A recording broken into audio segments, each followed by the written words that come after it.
Drama PSSI mencapai klimaks. Andre Rosiade membocorkan informasi orang dalam yang membuat publik terkejut. Exco PSSI terbelah dua. Mayoritas Exco mendukung STY. Rosiade mengklaim bahwa sebagian besar anggota Komite Eksekutif Exco PSSI justru setuju dengan gagasan CLBK ini.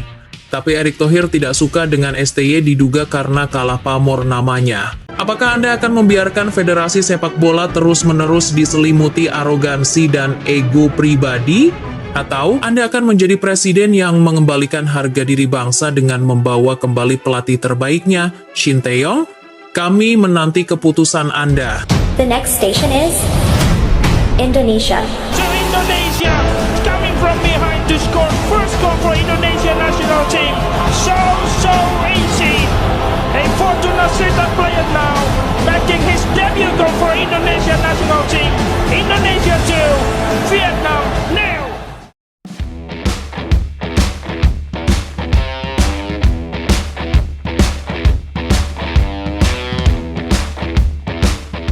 Pada tanggal 28 Oktober 2025 yang seharusnya menjadi hari perayaan Sumpah Pemuda, justru berubah menjadi arena perang antara Federasi Sepak Bola Indonesia melawan suara hati puluhan juta rakyat. Kegagalan Timnas Indonesia di putaran keempat kualifikasi Piala Dunia 2026 yang diwarnai dua kekalahan memalukan, sebuah episode yang membuat jutaan supporter menangis darah, berujung pada pemecatan Patrick Kluivert. Kursi panas kepelatihan Garuda kini kosong melongo, seperti kapal karam yang kehilangan nahkoda di tengah badai. Namun, di tengah puing-puing kehancuran ini, muncullah sebuah nama yang tak pernah pudar, sebuah magnet harapan yang menarik seluruh pandangan publik. Shin Tae-yong. Dan kali ini, seruan untuk kembalinya sang dewa taktik Korea ini bukan sekedar bisikan supporter, melainkan gugatan keras dari kekuasaan tertinggi. Di balik kebenaran ini, ada sosok yang menjadi lokomotif pergerakan. Ia adalah Andre Rosiade, Wakil Ketua Komisi Seks DPR RI yang juga penasihat Semen Padang. Dengan keberanian yang luar biasa, Andre melancarkan serangan verbal paling mematikan ke jantung arogansi PSSI. Rosiade berkata berdasar fakta, yang isinya, Timnas Indonesia ini bukan milik pribadi, Timnas ini milik seluruh rakyat Indonesia. Federasi itu harus melihat, apa sih keinginan publik, keinginan mayoritas rakyat Indonesia, itu apa? Nggak usah berlagak tuli deh kalian, setuju nggak Garuda fans? Ini bukan sekedar kritik biasa. Ini adalah pengumuman perang terhadap budaya anti-kritik yang selama ini mengakar di PSSI. Andre Rosiade menuntut PSSI untuk segera tunduk dan melakukan evaluasi terbuka yang melibatkan rakyat, yang mana dalam konteks ini berarti mengembalikan Shin Tae-yong. Jadi gini Garuda fans, skandal keuangan PSSI sedang main banyak. Nah, Andre Rosiade tidak main-main. Ia membongkar alasan paling sensitif dan rasional mengapa PSSI tidak punya pilihan lain selain merekrut kembali STY. Ya, masalah duit. Contohnya gini. 1. Lubang APBN jebol. Sejak Erick Thohir menjabat sebagai Ketua Umum PSSI sekaligus Menpora, aliran dana APBN untuk PSSI praktis tertutup total. Sebuah paradoks yang mencekik keuangan federasi.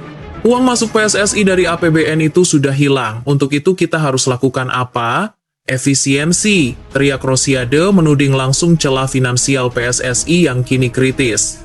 2. Shin Tae-yong, solusi cuan 1000%. Andre Rosiade menawarkan proposal yang begitu jenius hingga PSSI mustahil menolaknya. STY saat ini berstatus bebas transfer setelah didepak dari klub Korea, Ulsan HD. Ini adalah berkah tak terduga. Keuntungan pertama yaitu PSSI tidak perlu membayar signing fee mahal kepada agensi pelatih asing lainnya. Keuntungan kedua yaitu uang kompensasi yang selama ini masih dibayarkan PSSI kepada STY bisa dikonversi langsung menjadi gajinya hingga Piala Asia 2027. Bayangkan mendapatkan pelatih kelas dunia dengan zero cost, biaya awal, dan skema pembayaran yang sangat efisien. Ini adalah jalan tengah super gila dan sangat rasional yang menguncang bumi PSSI. Bener nggak Garuda fans? Sejatinya Shin Tae-yong itu bukan hanya pelatih, tapi arsitek masa depan.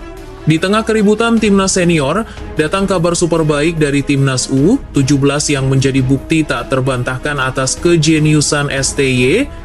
1. Kejutan U17 mengguncang Asia. Timnas U17 di bawah asuhan Nova Arianto, yang merupakan murid kesayangan dan jelmaan filosofi STY, sukses menahan imbang raksasa Afrika Pantai Gading 0-0 jelang Piala Dunia U17 2025. 2. Pujian media Vietnam. Wah, gila, Indonesia muda ya, sangat hebat. Bahkan media Vietnam Soha sampai memuji performa U17 dengan menyebutnya unjuk kekuatan dan buat kejutan besar. Lalu kenapa ini penting? Karena ini membuktikan bahwa warisan STY tidak hanya di level senior, tapi telah berakar kuat di level usia muda.